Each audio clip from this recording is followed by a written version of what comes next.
ازيكم يا حلوين؟ عاملين ايه؟ يا رب تكونوا بخير. هنتكلم النهارده على اخر درس عندي في يونت 3 واللي بيكلمني على الجيناتيك تريت والميوتيشن. طيب المفروض ان ده اخر درس عندي في يونت 3، فزي ما احنا متعودين هتلاقيه على المنصه الاكزام على اليونت كامل، البي دي اف بتاع الهوم ورك، البي دي اف بتاع الشرح لازم يكونوا معاك وعشان نشتغل منهم مع بعض. وزي ما قلت لك قبل كده المنصه مجانيه تماما، فانت كل اللي عليك انك تاخد بس الحاجه تطبعها وتبتدي تشتغل، مش عايز اكتر من كده. والامتحان هينزل لك على المنصه تشوز عادي جدا. ندخل مع بعض النهارده نشوف الدرس بتاعنا بيتكلم عن ايه. درس النهارده بيكلمني على الجيناتيك تريتس اند ميوتيشن، يعني الصفات الوراثيه والطفرات. يعني ايه؟ قالك ان المفروض ان كل الكائنات الحيه لازم عشان تبتدي تعيش لازم ربنا بيبقى مديها 3 انواع من الفاكتورز او التريتس او الصفات اللي عندها. ايه هي الصفات؟ يا اما جيناتيك تريت، يا اما صفات وراثيه انا ورثتها، يا اما اكوايرد تريت صفات اكتسبتها من البيئه اللي حواليا، يا اما انستنكتيف تريت يعني صفات غريزيه. يعني كل واحده من دول هنفهم بالظبط.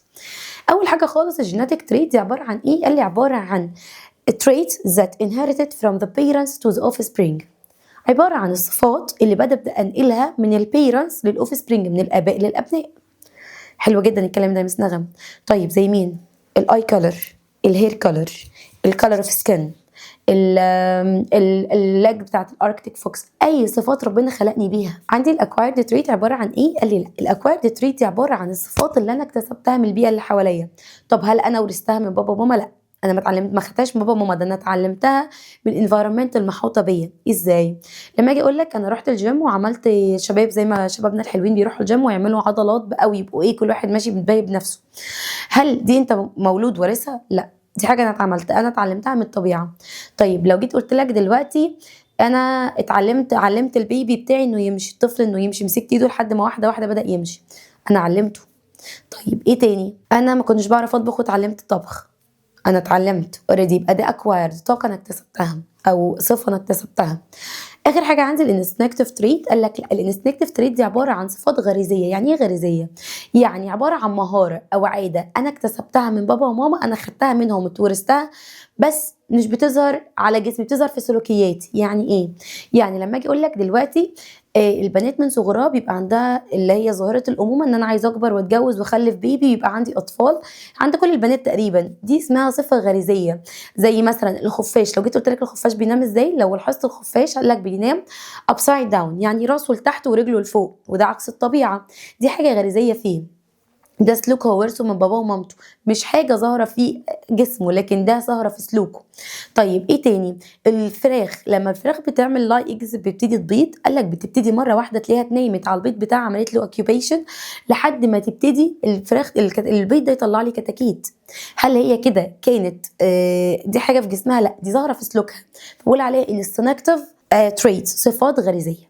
طيب لو جينا شفناهم بالتفصيل هنا بقى، قالك ان انت عندك genetic trait, acquired trait, instinctive trait او behaviors. قالك الجيناتيك traits قالك دي عباره عن ايه؟ قلنا transmitted من البيرنتس للاوفسبرينج من غير اي learning. زي مين؟ زي الاي كولر، اللينس بتاع الليج في الاركتيك فوكس، والهيومن كولر. طيب الاكوايرد تريت الصفات اللي انا اكتسبتها، الصفات اللي انا اكتسبتها دي عباره عن ايه؟ قال لك ان هي not inherited but learning from the but come from the environment through learning، عن طريق التعلم. زي مين؟ او building strong muscle، الدولفين بيلعب بالبول، والتشايلد learning walking. اخر حاجه عندي في التريس او البيهيفيرز دي الانستنكتيف بيهيفيرز، هي السلوكيات الغريزيه. قال لك عباره عن ايه؟ بيهيفيرز او سكيل ترانسميتد من البيرنتس للاوف سبرينج without learning. زي اهو الباد سليبنج ابسايد داون، ده طريقه نومه. التشيكن انكيوبيتنج البيج الايجز بتاعتها.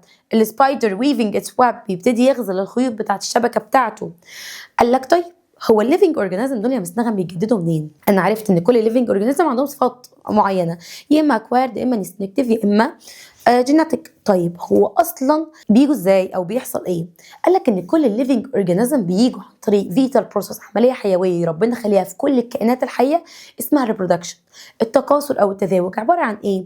وات از ذا مين باي ريبرودكشن؟ قال لي عباره عن فيتال بروسس، عمليه حيويه بينتج عنها produce لنيو individual which is sampling its appearance. يعني عمليه حيويه بتطلع لي افراد جديده مشابهه للاباء، او عشان يستمر النوع بتاع الكائن الحي لاي كائن حي في الدنيا، سواء نبات سواء حيوان سواء انسان. كل الكائنات الحيه بتعرف تعمل reproduction عشان تطلع individuals. طيب لو جيت اتكلمت دلوقتي بقى يعني ايه reproduction موجودة كأول definition عندك في الدرس، قال لك ان reproduction vital process aim to produce new individual that resembles the parents. طيب قال لك ان المفروض كل الصفات دي او كل الانهيرتد تريت دي بتبتدي تتنقل لي عن طريق حاجه اسمها كروموزوم. يعني ايه كروموزوم؟ قال لك الكروموزوم ده عباره عن حاجه شبه الثريد لايك، حاجه شبه الخيط كده موجوده جوه جسم الانسان او جوه جسم كل الكائنات الحيه، بتشيل كل الانهيرتد تريت، كل الصفات الوراثيه اللي ربنا خلقه بيها. يعني ايه؟ مش فاهم. قال لك ان الكروموزوم ده عباره عن حاجه بتشيل كل الصفات الوراثيه بتاعتي. يعني انا دلوقتي بابا مديني صفات وماما مدياني صفات اتنقلت لي عن طريق حاجه اسمها كروموزوم. الكروموزوم ده عباره عن ايه؟ قلنا ستريد لايك بيشيل كل الانفلات تريت او الصفات الوراثيه اللي جات لي. طيب المفروض بيبقى موجود فين؟ قال لك ان الكروموزوم بيبقى موجود جوه حاجه اسمها نيوكلياي جوه الايوكاريوت. واحده واحده. الايوكاريوت دي كنا واخدينها الترم اللي فات، قلنا دي حقيقيات النواه، يعني الاورجانيزمز اللي عندهم نيوكليير ميمبرين سراوند ذا نيوكليوس. حلو الكلام، افتكرنا اليوكاريوت. طب يعني ايه نيوكلياي؟ قال لك ان النيوكليوس دي موجوده في السنتر، موجوده جواها حاجه اصغر منها زي اورجانيل صغير قوي اسمه نيوكلياي جواها، ده اللي بيشيل الكروموزوم. ده اللي بيشيل مين؟ الكروموزوم. يبقى لما اقول لك فين مكان الكروموزوم في اليوكاريوت، جوه نيوكلياي inside the nuclei. طب في البروكاريوت غير حقيقيات النواه اللي ما عندهمش نيوكليير ممبرين around the nucleus، قلنا موجود في السيتوبلازم. يبقى انت عندك الكروموزوم موجود يا اما في النيوكلياي في اليوكاريوت او في السيتوبلازم في البروكاريوت. تمام زي الفل. طب يا مس نغم، هو عدد الكروموزوم اللي عندي زي عدد الكروموزوم اللي عند القطه زي عدد الكروموزوم اللي عند الكلب؟ لا، ربنا خالق كل نوع او كل سبيتش من الليفنج اورجانيزم اللي موجودين حوالينا عنده نمبر اوف كروموزوم خاص بيه هو بس، ما بيتغيرش. يعني لو جيت كلمتك على الانسان اللي احنا منه او كل انسان، سواء بقى طفل رضيع كبير صغير شاب عجوز راجل ست whatever ميل فيميل اي حاجه، كلهم عندهم نمبر من الكروموزوم زي بعض بالظبط. ايكوال كام؟ قال لي ايكوال 46 كروموزوم، بيساوي 46 كروموزوم. كل اي انسان في الدنيا عنده كام كروموزوم؟ 46. صعب الكلام كده؟ يبقى لو جيت دلوقتي كلمتك على عدد الكروموزوم في اي كائن حي، يبقى انا لما اقول لك اي كائن حي one species from to all one species، اي كائن حي من نفس النوع عندهم نفس عدد الكروموزومات. الكروموزوم يعني القطط عندها نفس العدد، الكلاب عندها نفس العدد بس مختلف، يعني القطط عندها رقم لوحده والكلاب عندها رقم واحد. مش فاهم بس نغم بعد اذنك فهميني بالراحه. طيب انا عندي عدد الكروموزوم اللي جوه جسمي انا كنغم او جوه جسم اي انسان 46، 46 كروموزوم. ده عدد الكروموزومات اللي موجوده جوه جسمي وبتشيل كل الصفات الوراثيه بتاعتي. طيب عند يا مس نغم القطط نفس الرقم؟ لا مختلف. طب عند الكلاب؟ لا مختلف. انت عندك تو اكزامبل كمان على نوع من انواع الحيوانات ونوع من انواع النبات. عندك الكورن بلانت 20 كروموزوم، عندك البي بلانت 32 كروموزوم، النحله والذره، النبات الذره والنحله. نبات الذره عنده 20 كروموزوم والنحله عندها 32. هو مش نغم برضو النباتات عندها صفات وراثيه وعندها جيناتيك تريتس الحوارات دي كلها؟ طبعا. ربنا خلق لكل الكائنات الحيه، اي كائن حي عنده صفات وراثيه موجوده عنده اسمها جيناتيك تريتس او صفات وراثيه. سواء بقى احنا اتفقنا ان كل الكائنات الحيه عندها 3 انواع من الصفات، حتى النباتات يبقى لما اجي اقول لك الانسان عنده كام كروموزوم في جسمه؟ 46. طب الكورن بلانت 20. طب البي 32. صعب الكلام ده؟ لا. طب يا مستغرب الكروموزومات دي بتجيلي منين؟ مش احنا اتفقنا ان انا عندي صفات وراثيه بتتنقل لي من بابا وماما؟ طب يعني كده كل الكروموزومات دي بتتنقل من بابا وماما؟ طب بنسبه قد ايه؟ يعني مين اكتر؟ قال لك لا، النسبه بتتنقل بالظبط النص من هنا والنص من هنا عشان محدش يزعل. يبقى انت عندك 23 كروموزوم بيجوا لي من الفاذر و23 كروموزوم بيجوا له من المذر بالنسبه للانسان. طب بالنسبه لحشره النحله او بالنسبه للنحله عامه للبي، قال لك البي عنده 32 كروموزوم. قال لك معنى كده ان عنده 16 كروموزوم جاي له من الفاذر و16 كروموزوم جاي له من المذر. نفس الكلام في الكورن بلانت 10 من الميل و10 من الفيميل بتاع الاب والام بتوع النبات. صعب الكلام ده؟ يبقى دلوقتي لو جيت شفت كده كل اللي احنا اتكلمنا عليه بالتفصيل، يبقى انا عندي عباره عن ايه كروموزوم؟ قلنا 3 لايك بيمثل كل جينيتيك ماتيريال جوه الليفنج اورجانيزم. قال لك ان الكروموزوم موجود جوه النيوكلياي بتاعه اليوكاريوت او السيتوبلازم بتاع البروكاريوت. قال لك ان الانديفيدوال بتاع نفس النوع عندها ذا سيم نمبر اوف كروموزوم في كل السوماتيك سيل. السوماتيك سيل يعني الخلايا الجسديه، لان هنعرف بعدين ان شاء الله السنه الجايه ان السوماتيك سيل غير السكس سيل حوار كبير كده، فخليك عارف ان هما زي بعض بالظبط في السوماتيك سيل زي الليفر والسكان سيل. الهيومن عنده 46، البي عندها 32، الكورن بلانت عنده 20. ودي الانديفيدوال بينهرتوا الهاف اوف ذيس كروموزوم من الفاذر والهاف من المذر. قبل ما ادخل على الاستراكشر بتاع الكروموزوم، عايزين نعرف هو احنا ممكن نطلع كروموزوم من اكسبيرمنت ولا لا؟ ينفع. طب ازاي؟ هنتفرج مع بعض دلوقتي على فيديو صغير هيوريك ببساطه ازاي ممكن تطلع كروموزوم من النبات، يعني اعرف اشوفه بعينيا او اعرف اشوفه. تعالوا نتكلم. هو ما فيش صوت، احنا هنشتغل مع بعض كده. قال لك انا هجيب الستروبري، قال لك عشان ابتدي اعمل منه هيطلع منه دي ان ايه. قال لك هجيب سولت وهجيب سوب وهجيب ووتر، هجيب ملح وصابون وميه وهبتدي اعمل لهم ميكس with each other.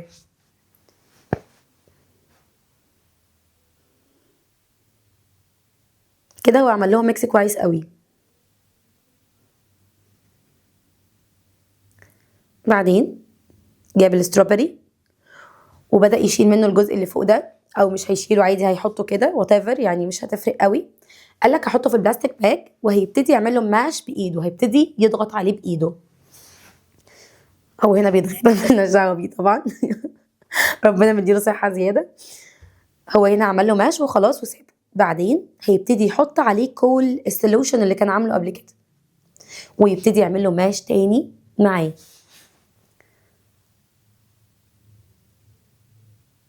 هو كده عمال يخلطهم ببعض، يدمجهم مع بعض، يعمل لهم ماش جوه بعض لشويه لحد ما يبقى واثق ان كله خلاص كده زي الفل. وبعدين هيبتدي يجيب فلتر بيبر اللي هي زي الفلتر بتاع القهوه كده اللي بيصفوا بيه القهوه، ويحط عليه الكول اللي هو عمله ده. هتلاقوا نزل تحت هنا السولوشن بس من غير الحبيبات بتاعه الفراوله. بعد شويه هو كده كل السولوشن اخده. هيجيب السولوشن ده ويبتدي يحط عليه كميه زيه بالظبط من الايثايل الكحول، من الكحول. قد الكميه اللي هو حطها دي لازم يحط كميه من الايثايل الكحول. وبعدين لازم يبتدي يعمل لهم ستيرنج وذ اتش اذر، يبتدي يقلبهم مع بعض كويس قوي. بصوا بقى هيبدا يقلبهم، ركزوا قوي على اللي هيبقى طالع من السبون دي. مش عايزه حد يقول لي ايه القرف ده. القرف ده هو الكروموزوم بتاع الفراوله، ده الكروموزوم، الصفات الوراثيه اللي جوه الفراوله ده كله اهو. هو كده بيطلع الكروموزوم من المعلقه. انت كده طلعت كروموزوم، طلعت صفات الكروموزوم بتاع الفراوله كله في ايدك اهو. ده وعلى فكره الاكسبيرمنت دي عليكم في المنهج، يعني انا مش جايبها لكم من بره. مهم قوي ان احنا نبقى فاهمين الاكسبيرمنت دي كويس قوي وعارفين ان الكروموزوم عادي ممكن اطلعه، بس انا مش هعرف اشوف الكروموزوم لوحده ولا كل الاستراكشر اللي جواه غير تحت الميكروسكوب طبعا، بس عرفت اعمل له اكستراكت. طيب كده اتكلمنا على الكروموزوم وعرفت ازاي طلعت الكروموزوم وعرفت ازاي ممكن اعمل له اكستراكت والحوارات دي كلها. طيب هو اصلا الكروموزوم ده بيتكون من ايه؟ قال لي انا هتكلم على حاجتين في الكروموزوم، الجنرال كومبوزيشن التكوين العام بتاعه من بره، وهتكون على الكيميكال كومبوزيشن على التركيب الكيميائي بتاعه من جوه بقى. قال لك الجنرال كومبوزيشن بتاع الكروموزوم لو جيت لاحظت كده قال لك بيتكون من 2 ثريدز. ال2 ثريد دول كل واحد فيهم من دول، ثواني، كل واحد من دول ده كده لوحده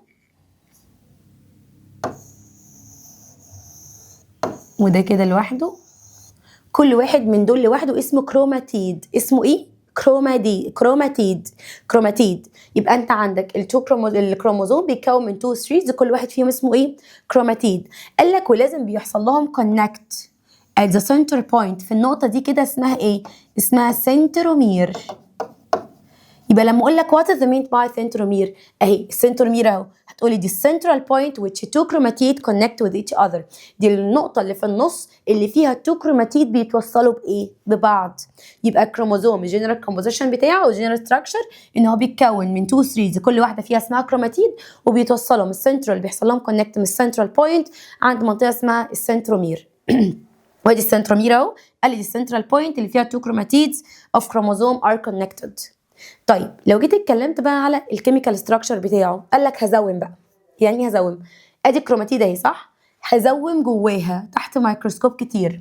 قال لك وهلاقيه بيتكون من حاجه اسمها نيوكليك اسيد، حمض جيني. النيوكليك اسيد ده اسمه الدي ان اي اللي هو جوه جسمنا، اللي هو بيقعد يقول لك احنا هنعمل دي ان ايه للاطفال والحاجات دي، ربنا يحفظنا يا رب ويعافينا.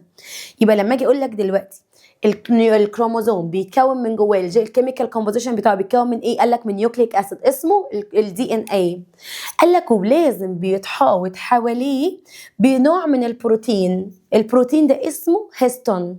يبقى تاني، الكروموزوم هنزوم جوه كويس قوي، هلاقيه بيتكون من حاجه اسمها نيوكليك اسيد. النيوكليك اسيد دي ابريفيتد يعني متسمى ايه؟ دي ان اي. حواليها نوع من البروتين بيتحوط حوالين النيوكليك اسيد ده نوع من البروتين اهو الاصفر ده. البروتين ده اسمه ايه؟ اسمه هيستون. صعب كده؟ يبقى انا اتكلمت على الجنرال ستراكشر واتكلمت على الكيميكال ستراكشر. يبقى الكيميكال ستراكشر بتاعه بيتكون من ايه؟ من النيوكليك اسيد اللي هو الدي ان اي متحاوط بنوع من البروتين اسمه هيستونز. برافو. نكمل الاستراكشر بتاع الدي ان ايه بقى، ركز معايا. انا دي الخليه اهي جواها نيوكليوس، خدت من النيوكليوس دي اللي هي جواها نيوكليوس، خدت منها الكروموزوم، زودت عرفت ان الكروموزوم بيتكون من حاجه اسمها نيوكليك اسيد متحوطه حواليها بنوع من البروتين اسمه الهيستون. قال لك ان المفروض ان الدي ان اي بيتكون من الكونسيكونس من سمول فراجمنت او سمول سيجمنت، بيتكون من حاجات اصغر منه قوي اسمها جينز. اسمها ايه؟ جين. يبقى اهو ادي الدي ان اي بيتكون من سمول سيجمنت كولد ايه؟ جينز. طب وبعدين قال لك الجينز ده برضه بيتكون من حاجات اصغر منه جواه. طب اسمها ايه الحاجات الاصغر منه دي؟ اسمها نيوكليوتايد. تاني، يبقى انا عندي الكروموزوم خالص كبير بيتكون من حاجات اصغر منه، او بيتكون جواه من حاجه اسمها نيوكليك اسيد اللي هي دي ان ايه متحوطه ببروتين اسمه هيستون. قال لك الدي ان ايه ده بقى بيتكون من حاجات اصغر منه من سمول سيجمنت اسمها جينز.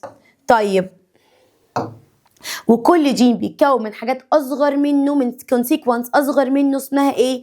نيوكليوتايد. طب هو مين النيوكليوتايد ده؟ النيوكليوتايد دي عباره عن اصغر حاجه في الكروموزوم، واخده شكل ايه؟ الدبل هيلكس، الزلم المزدوج اهو. بص تحسوا ان هو السلمين لازقين في بعض فبقول عليه دبل هيلكس. يبقى تاني، اكبر حاجه عندي الكروموزوم، من جواها نيوكليك اسيد متحوط بهيستون. النيوكليك اسيد اللي هو دي ان اي ده بيتكون من سيجمنت اصغر منه اسمها جينز. الجينز بيتكون من كونسيكونس اصغر منه اسمه نيوكليوتايد. النيوكليوتايد ده موجود جوه ال اسمه ايه ده؟ الكروموزوم في شكل حاجه اسمها دبل هيلكس اهو. النيوكليوتايد موجود جوه in the form of two strands twisted around each other، اللي هو two strand اللي هم خطين ملفوفين حوالين بعض، سميتهم الدبل هيلكس او السلم المزدوج. طيب نكمل. عرفني يعني ايه جينز؟ قال ان ده سيجمنت من النيوكليك اسيد responsible for the appearance of hereditary traits. طب يعني ايه نيوكليوتايد؟ قال لي ده السمولست building unit of the nucleic acid، اصغر حاجه في النيوكليك اسيد اللي هو الدي ان اي. وراح مديني الاستراكشر الحلو الصغنن ده عشان يفهمني الدنيا اكتر، ان السيل بتاعت اليوكاريت فيها نيوكليوس اللي احنا لسه قايلينه فوق، ما فيهوش اي افتكاسه. طيب هنتكلم دلوقتي يا شباب على الجيناتكس. ايه هي الجيناتكس؟ قال لك الجيناتكس ده الساينس هو ستادي ذا جيناتيك تريتس، ازاي بتتنقل بالبيرنتس الاوف سبرينج. يعني الكلام ده مش احنا متفقين ان انا عندي صفات وراثيه بتتنقل من بابا وماما لاي كائن حي تاني؟ اكيد. قال لك ان المفروض الصفات الوراثيه دي عباره عن علم كبير، العلم اللي بيدرس ازاي الصفات دي بتتنقل وايه الصفات دي وبتحصل ازاي والحوارات دي كلها اسمه علم الجيناتكس. يبقى الجيناتكس عباره عن ايه؟ science studies the transmission of genetic traits from parents to offspring. قال لك طيب ايه دور بقى العلماء في الجيناتكس؟ قال لك ان انت عندك الفاوندر بتاع الجيناتكس، العالم الجامد قوي في حوار الجيناتكس ده بقول عليه فاوندر اوف ساينس اوف جيناتكس، اسمه جريجور مندل. جريجور مندل ده عباره عن استوريان ساينتست، عباره عن عالم نمساوي قعد يدرس حوالي 8 سنين، عمل اكتشافات رهيبه جدا وتجارب كتيره جدا جدا على الجيناتكس دي، ومنهم قعد 8 سنين يدرس حوالي 24,000 نوع من البي بلانت بس. يعني درس على النبات بكمية 24,000 بي بلانت، يعني كمية كبيرة قوي 24,000. قال لك واكتشف من ده كله ايه؟ قال لك ان كل الهيريديتري تريتس لازم بتتنقل في شكل بير، لازم بتتنقل بشكل بير من الجيناتيك فاكتور، وسماها بعد كده مين؟ الجين. تمام كده. قال لك ان هو عمل remarkable evidence in the field of genetic engineering، عمل طفرات كتير قوي في علم الوراثه الهندسيه. يعني الوراثه الهندسيه عباره عن الوراثه بكل اشكالها بالحوارات دي كلها. جريجور مندل ده هندرسه بالتفصيل ان شاء الله، المفروض في ثانوي كنا بندرسه في ثانوي بالتفصيل، وناخد بقى النبات البازيلا وحوارات كبيره قوي كده كانت بتحصل. احنا بس كل اللي علينا دلوقتي نعرف ان هو الفاوندر بتاع الساينس اوف جيناتكس، ونعرف ان هو كان دارس على 24,000 من البي بلانت. تمام. عندي بعد كده عالم اسمه بيدل وعالم اسمه توتم، الاثنين دول عملوا ثيري او نظريه اسمها ال1 جين 1 انزيم هايبوثيسز. يعني نظريه ال1 جين 1 انزيم. ايه الحوار ده؟ قال لك انه بيقولوا ان كل جين مسؤول عن بروديوس سبيسيفيك انزيم. كل جين عندي في جسمي بيطلع انزيم معين، الانزيم ده مسؤول عن كيميكال رياكشنز معين. ده بيؤدي ايه؟ قال لك الكيميكال رياكشن ده بيؤدي لتكوين البروتين المسؤول عن ظهور الصفه الوراثيه. يعني ايه الكلام ده؟ يعني انا دلوقتي عندي مثلا جين الضوافر القصيره مثلا. ايه اللي بيحصل؟ قال لك ان الجين بيبتدي يطلع انزيم معين. الانزيم ده بيعمل ايه؟ قال لك بيبتدي مسؤول عن الكيميكال رياكشن، التفاعلات الكيميائيه اللي بتحصل جوه الجسم عشان تطلع لي نوع بروتين معين. البروتين ده هو المسؤول عن ظهور الصفه الوراثيه بتاعتي دي. ازاي الكلام ده؟ انك بشوف بس كده وهنفهم دلوقتي. ادي الجين طلع لي سبيشال انزيم مسؤول عن الكيميكال رياكشن، طلع لي سبيشال بروتين مسؤول عن الصفه الوراثيه اللي بتحصل. بيقول لك هنا شويه give reason ليه الجينز present on a single chromosome are different. ليه الجينات اللي موجوده على single كروموزوم كلها مختلفه؟ مفيش جين شبه التاني على فكره على الكروموزوم، كل واحد مختلف. ليه؟ قال لك عشان الديفرنس بتاع الارينجمنت بتاع النيوكليوتايد في الدي ان اي. ترتيب النيوكليوتايد بيطلع لي جينات مختلفه تماما. لو النيوكليوتايد دي اختلفت عن النيوكليوتايد دي تغير لي الجين، يبقى كل جين مختلف بسبب ترتيب النيوكليوتايد عليه. طيب ايه اللي هيحصل لما جين ان سنجل كروموسوم ده اختلف؟ ايه اللي هيحصل لو جين على سنجل كروموسوم اختلفت؟ ده معناها ان النيوكليوتايد حصل لها ايه؟ اختلفت. ده معناه ان الهيريديتري تريت اللي موجوده هتختلف ولا هتبقى زي ما هي؟ برضه هتختلف. قبل ما ندخل على الميوتيشن عايزه اديكم اكزامبل تاني على الكيرلي هير. يعني مثلا الناس اللي عندها شعر كيرلي مجعد، وده ديزاين حلو قوي الناس كلها بقت تحب تعمله دلوقتي. قال لك الكيرلي هير ده اللي بيحصل فيه، المفروض ان انت دلوقتي عندك الصفه الوراثيه بتاعته صح؟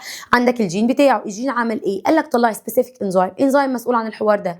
الانزيم ده عمل ايه؟ عمل كيميكال رياكشن مسؤول عن الكيميكال رياكشن اللي بيحصل، التفاعلات اللي بتحصل جوه جسمك. طب التفاعلات دي سببت لي ايه؟ قال لي سببت لي وجود بروتين. البروتين ده عمل ايه؟ البروتين ده مسؤول عن ظهور الصفه الوراثيه بتاعه الكيرلي هير. يبقى انت عندك الصفه الوراثيه بتتحدد تبعا لمين؟ لنوع البروتين. طب والبروتين ده بيجي منين؟ تبعا للكيميكال رياكشن اللي بيطلع من نوع الانزيم المسؤول عنه الجين. لفه كبيره. طيب هيدخل دلوقتي على حاجه جديده خالص اسمها الميوتيشن. الميوتيشن هي الطفرات، ازاي بتحصل والحوارات دي كلها. محتاج ان انت اول حاجه تفصل الفيديو تشرب وتفوق كده وبعدين تيجي تكمل، عشان حوار الميوتيشن ده كبير قوي ولازم نفهمه بالتفصيل. اتمنى الدنيا لحد دلوقتي تكون مفهومه وبسيطه وسلسه كده. اخدت البريك بتاعك، يلا نكمل بقى. ايه الميوتيشن؟ قال لك ان الميوتيشن ده عباره عن طفره. يعني ايه طفره؟ قال لك يعني عباره عن حاجه جديده حصلت وللكائن الحي، من يعني غريبه، صفه غريبه ظهرت. قال لك طب بتحصل ازاي؟ قال لك بتحصل عن طريق 4 خطوات. اول حاجه حصل عندي تشينج في ترتيب النيوكليوتايد. احنا لسه متفقين ان ترتيب النيوكليوتايد ده بينتج عنه تكوين جين جديد خالص. طيب لما النيوكليوتايد اختلف عنه الجين. طب لما جين اختلف عنه ظهور الصفه الوراثيه المفروض تظهر. طب لما اختلفت الصفه الوراثيه بدا يظهر حاجات جديده ما كانتش موجوده قبل كده. بدا يظهر صفه وراثيه ما كانتش موجوده قبل كده. طب يعني ايه الكلام ده؟ لما اجي اقول لك دلوقتي انا عندي مثلا ربنا خالق كل حاجه مخلوقه بجين معين. يعني جين العين ليه ترتيب معين، كونسيكونس معين كده مخلوق بيه. طب جين الايد، جين الجلد، جين اللون، جين الشعر، جين طول الشعر، جين حجم الشعر، جين مش عارف ايه. كل حاجه ليها جين. عشان كده عندي على كل كروموزوم من 1000 من يعني ممكن thousands او millions من الجينز. كل كروموزوم بيختلف عن التاني في عدد الجين اللي عليه، وعدد الجينات كتير قوي. كل حاجه ليها جين معين.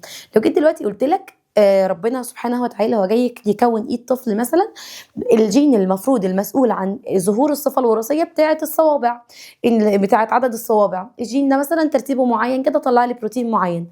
حصل تغيير في ترتيب النيوكليوتايد بتاع الجين ده. اللي بيطلع لي العدد نمبر بتاع الصوابع. طب التغيير بتاع النيوكليوتايد ده مش غير الجين؟ طب مش الجين لما اتغير غير لي الصفه الوراثيه المفروض تظهر على ايدي؟ طب مش ظهر لي حاجه جديده؟ قال لك اه، قال لك بيبتدي يظهر لي ان بدل ما يبقوا 5 صوابع ممكن يبقوا 6، ممكن يبقوا 4 على حسب الترتيب النيوكليوتايد فيها. دي من انواع الميوتيشن. يبقى لما اقول لك يعني ميوتيشن هتقولي دي عباره عن emergent new hereditary trait didn't previously exist، ما كانتش موجوده اصلا. طب وبعدين قال لك حصل عليها تشينج في النيتشر بتاعه الجين الموجود. قال لك زي مين؟ قال لك زي الهيوج كاو. المفروض ان انت عندك ان البقر بيبقى او الليفنج اورجانيزم يبقى ليه حجم معين، صح؟ قال لك الهيوج كاو يعني البقره الكبيره قوي. شايفين الحجم بين البقره دي والبقر اللي حواليها؟ تاني حاجه النمبر اوف فينجر، عند في ولد عنده 6 فينجر هاند. ومستغرب هو في ناس بتروح بقى تشيل في ناس بتشيلها بعمليه وفي ناس بتكمل حياتها كده هي حره. هدخل بعد كده على التايبس اوف ميوتيشن. ايه انواع الميوتيشن؟ قال ان الميوتيشن عندي بيختلف طبعا الحاجتين حاجه اسمها اوريجين الاصل بتاعها، وحاجه اسمها الامباكت التاثير. الاوريجين بتاعها يا اما حاجه من عند ربنا بقول عليها سبونتينيوس تلقائي، يا اما حاجه انا اتدخلت فيها. طبعا الانسان ما بيسيبش حاجه ما بيتدخلش. الانديوزد ميوتيشن يبقى الاوريجين عندي اما سبونتينيوس يا اما انديوزد. طيب الامباكت التاثير بتاعي ايجابي يا سلبي؟ طبيعي. فعندي الهارمفul ميوتيشن اللي هو السلبي، وعندي البينيفيشال ميوتيشن اللي هو الايجابي. نكمل. المقارنه السريعه دي مهمه يا شباب. المقارنات بتاعه السبونتينيوس والانديوزد والبينيفيشال والهارمفul مهمه جدا جدا جدا جدا. طيب واحده واحده كده مع بعض. احنا قلنا سبونتينيوس يعني تلقائي، يعني ايه؟ ربنا اللي عملها، انا ما اتدخلتش، الانسان ما اتدخلش. فبقول عليها ايه؟ mutation occur naturally without human intervention، بس من غير تدخل الانسان. زي مين؟ لو جيت دلوقتي قلت لك شايفين الست الحلوه اللي قدامك دي من الناس اللي هي بتبقى عايشه في السودان والصومال، بيبقى ملامحهم غامقه شويه. قال لك ان هي خلفت ولد عنده البينو ديسيز. ايه الالبينو ديسيز ده؟ مرض البهاء. ان هو اللي عارفين طبعا مرض البهاء ان هو بيفتح الجسم قوي، او بيبقى عامل زي بقع كده موجوده في الجسم. ربنا يعافينا ويعافيكم يا رب.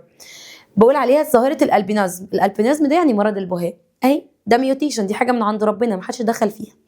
طب الانديوز دي بقى دي الميوتيشن اللي الانسان اتدخل فيها.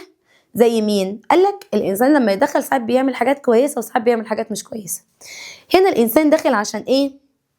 مصلحته من الاخر. قال لك ان في بعض الاماكن اللي بتبقى فيها جو حر قوي، لازم الناس اللي بتربي وتعمل مزارع للفراخ لازم بيشتغلوا لهم تكييفات وحاجات عشان يبردوا الجو عشان الفراخ ما تموتش. فقال لك بدل ما يعملوا كده عشان يقللوا التكلفه، بداوا يدخلوا جين الفيزرلس. يعني ايه الفيزرلس؟ يعني الفراخ اللي بلا ريش زي اللي قدامنا في الصوره دي اهي. ثواني، لو احنا شايفينها الجين بتاع الفيزرلس. قال لك طب ليه عملوا جين الفيزرلس ده؟ قال لك to reduce the electrical energy used in conditioning the farm in hot region، عشان يبردوا الفارمز اللي هي المزارع في الاماكن الحر قوي. وده سؤال جفريزن عادي. تمام كده. يبقى انت عندك الانديوز زي الجينز بتاع الفيذرلس تشيكن، وعندك السبونتينيوس الحاجات اللي ربنا خلقها في الانسان زي الالبينيزم، ظاهره الالبينيزم اللي حصلت للولد ده. طيب ندخل بعد كده بقى على الامباكت التاثير الهارمفul والبينيفيشال. طيب الهارمفول يعني ايه؟ يعني اتسببت في ظهور صفة وراثية بس انا مش عايزاها. undesirable trait، حصل عليها ظهور حاجات من الامراض خطيرة قوي، وفي ساعات فيها امراض مميتة كمان. طب هل دي بتدخل الانسان؟ لا، الانسان يعني ملوش دعوة. لما اجي اقول لك الهارمفul ميوتيشن اللي حصلت، قال لك ده بيحصل appearance undesirable trait، صفات انا مش عايزاها وفي منها ممكن يؤدي للدث. زي مين؟ في امراض ربنا يعافينا ويعافيكم كده اسمها تشوهات العمود الفقري. نسمع عنها اكيد او نشوفها. بنلاقي الناس ظهرها العمود الفقري بتاعها المفروض بيبقى ستريت، لا ده واخد كيرف مايل. والميل ده بيسبب طبعا مرض، وبيسبب حاجات وحشه، يعني مش بيخلي الانسان عنده صعوبه في الحركه وصعوبه في حاجات كتير قوي. زي اللي قدامنا ده. ده شكل الكيرفد سباينال كورد، وده شكل الستريت سباينال كورد. قال لك ده اسمه سباينال ديفورماتي، يعني تشوهات العمود الفقري، او كيرفد سباين يعني العمود الفقري المعوج شويه. وفي منهم مرض برضو من ضمن الامراض الخطره جدا او الميوتيشن الخطره جدا اللي بتحصل. في مرض بنسمع عنه اللي هو ضمور العضلات بتاع الاطفال. ربنا يعافينا ويعافيكم يا رب. ايه هو؟ المفروض لما بتيجي دلوقتي بتسمعوا على النت ان في ناس طالعه تستغيث عشان ولادها يا عيني، ربنا يا رب يشفيهم ويعافيهم يا رب. ولادها بيبقى بيعانوا من المرض ده، ويقول لك الحقنه بتكلف 2 مليون دولار وارقام كبيره قوي كده. الناس فعلا مش بيبقى معاها انها تدفعها، فبيجمعوا تبرعات.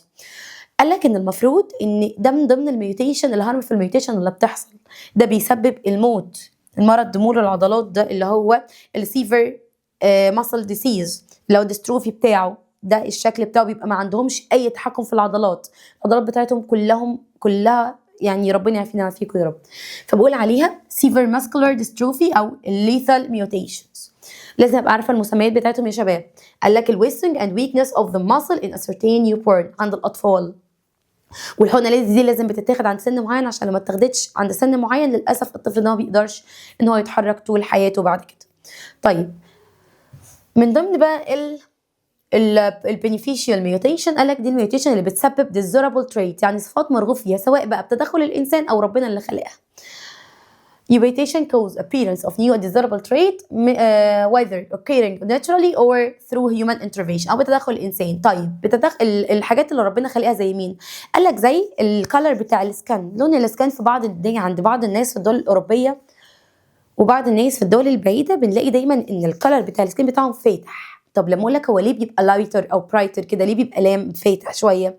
قال لك عشان يعمل ابزورب الفيتامين دي كويس قوي. اهو بيقول لك ان هم عندهم لايت سكين كلر في الانديفيدوال بتاعهم، بيعيشوا في الكولد كانتريز. ليه؟ قال لك بيساعدهم تو ابزورب فيتامين دي بيتر، بيساعدهم ان هم يمتصوا فيتامين دي كويس.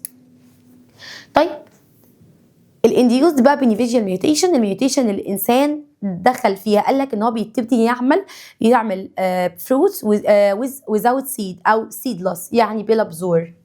seedless fruit زي الليمون، زي الاورنج، حاجات كتيره قوي. الاورنج فيه منه ساعات بيبقى فيه منه بذر. عمل منه السيدلس فروت. طيب ايه تاني؟ قال لك عمل انواع من الويت او دخل طفرات في الويت اللي هو القمح، في منهم بيعالج الرست، بيقاوم الرست بتاع الويت. ساعات الويت القمح بيحصل له صدى. يعني ايه صدى؟ يعني بيبتدي يبوظ ويحصل له ميوتيشن تانية خالص. فهو بدأ يدخل الميوتيشن بتاعت الويت راست ديسيز، اللي هو بيعمل المقاومة للويت راست ديسيز. يبقى تاني انا عندي تاني انواع الميوتيشن يا شباب. الميوتيشن عندي بيختلف تبعا لمين؟ لحاجتين، للاوريجين والامباكت. الاوريجين عندي السبونتينيوس التلقائي والهنديوز دي الانسان دخل فيها، اما الامباكت عندي الهارمفul وعندي البينيفيشال. طيب السبونتينيوس ميوتيشن قال لك دي الميوتيشن اللي بتحصل ناتشرالي، بتحصل بالطبيعه without any human intervention. لكن الانديوز قال لك لا، دي ميوتيشن occurs through the human intervention. طب هنا زي مين؟ قلت لك الالبينو تشايلد اللي هي الالبينيزم. لكن هنا قلت لك ان هو عمل برودكشن لفيذرلس تشيكن عشان يقلل الالكتريكال انرجي اللي بيشغل بيها مين؟ الاير كونديشنر. طيب الهارمفul ميوتيشن قلت لك دي الميوتيشن اللي بيظهر فيها not desirable traits، صفات انا مش عايزاها وفي منها اللي بيؤدي للدس، زي السباينال ديستروفي او الكيرفد سباينز اللي قدامي، او السيفر ماسكولار ديستروفي او الليزال ميوتيشن، ودي اللي بيسبب لي ويكنس للمسل في نيوبورن. اما بالنسبه للبينيفيشال ميوتيشن قال لك دي بتسبب appearance لنيو desirable trait whether occurring naturally or until human intervention. طب السبونتينيوس بينيفيشال ميوتيشن اللي دي بيحصل تشينج في السكين كلر، وفي منهم بيبقى عنده لايت كلر سكين. ليه؟ قلنا تو ابزورب فيتامين دي بيتر. طب والانديوزد ميوتيشن بقى الانسان يدخل فيها، قال لك ان هو بعمل برودكشن للسيدلس فروت وعمل برودكشن للويت بلانت اللي بيعمل ريزيستنس للويت راست ديسيز، لمرض مقاومه او مرض صدى القمح اللي بيحصل. الدنيا سهله، انا خلاص قدامي حته صغيره واكون خلصت الدرس. يا رب الدنيا كده تكون مفهومه وبسيطه وجميله. طيب اخر حاجه عندي او قبل الاخيره، اللايف ابلكيشن بتاع الكيوبيك ووتر ميلون. مس نغم ده يا لهوي، ووتر ميلون مكعبه ده دي جامده جدا. بصوا يا شباب، شكل الووتر ميلون المكعب او اللي بياخد شكل مستطيل او اي شكل لنبات بيتاخد، ده مش معناه ان انا حصل له ميوتيشن، ده معناه ان انا جبت شكل معين حطيته فالنبات هو بيطلع خد شكل الحاجه اللي اتحط جواها مش اكتر. يعني دي مش طفرات دي حاجه معايا عاديه جدا. طيب قال لك ان الكيوبيك شيب دي ووتر ميلون دي ما تعتبرش ميوتيشن، ده تكنيك. يعني ايه تكنيك؟ يعني عادي حاجه عاديه بتاخد شكل حاجه معينه. قال لك ان هو بتحصل باي بليسنج ا ووتر ميلون ان ا سكوير مولد، ان انا بحط مكعب على البذره بتاعه البطيخه دي، فالبطيخه بتطلع بتاخد ايه الشكل بتاع المكعب عادي كده، بس دي ما تعتبرش ميوتيشن، دي مش طفره. طب اللاكتوز توليرانس بقى ايه بقى الطفره بتاعه اللبن والحوارات دي لازم نفهمها كويس. طيب هتكلم بقى على اللاكتوز توليرانس او هتكلم على الميوتيشن بتاع اللاكتوز او الحاجه طبيه جدا موجوده يعني. في ناس عندها اللبن او بتشرب اللبن او بتاكل الزبادي او الجبن والحاجات دي بكل سلاسه. اللبن المفروض بيحتوي على لاكتوز، واللاكتوز ده في ناس بيبتدي ان في حاجات بتحصل فيه اللاكتوز توليرانس بيبتدي يتكسر جوه الجسم، الحاجات ابسط الجسم بيعرف يمتصها عادي. وفي ناس ما بتعرفش ان هي تاخد اي حاجه فيها لاكتوز، لو خدت اللبن او اخدت حاجه فيها اي لاكتوز تبتدي تحس ان هي مش قادره ودايخه وتعبانه وترجيع وحوارات كبيره كده، ربنا يعافينا ويعافيكم يا رب. فقال لك انا عندي حاجه اسمها لاكتوز توليرانس، دي البينيفيشال ناتشرال ميوتيشن طبيعيه جدا بتحصل ان هي بتحول اللاكتوز شوجر لسمبلر شوجر، بيبتدي الجسم يستفاد منها عادي ويمتصها. طب اللاكتوز انتوليرانس قال لك لا، قال لك ده الانديفيدوال اللي بيعانوا من اللاكتوز انتوليرانس دول اول ما يبتدوا يشربوها بيحسوا بكرامبي، بنيوزيا، ببينفول سيمبتومز، باي اعراض يعني دوخه، قيء، اي حاجات من الحاجات دي كلها. قال لك عشان كده لما بيشربوا او بياكلوا اي حاجه فيها ديري برودكت اللي هي منتجات الالبان فبيبتدي يحصل لهم التعب ده، بس ممكن يستخدموا اي حاجه من مشتقاتها او حاجه بديله ليها. زي انت عندك الباتر ممكن استخدم منه اوليف اويل، ده مش منتجات الالبان. الملك بستخدم منه صويا ملك. الكوفي كريمر بستخدم الصويا ملك. الميلك تشوكلت بستخدم الدارك تشوكلت. وفي ناس بتجيب لبن دلوقتي موجود اللي هو لبن خالي اللاكتوز، بيبقى اغلى طبعا من اللبن العادي، بس عشان تقدر تبتدي تشربه وتستفيد منه. ده كله اللي احنا كنا بنتكلم عليه. كده الدرس بتاعي خلص، خلصنا الدرس بتاع المديتيشن كله، راجعناه كذا مره واحنا شغالين، كل جزء كنا بنخلص وبنراجعه تاني. اتمنى كده نذاكره كويس قوي. انا قدامي درسين بس في المنهج وكون خلصت لكم المنهج كله ونبتدي نراجع.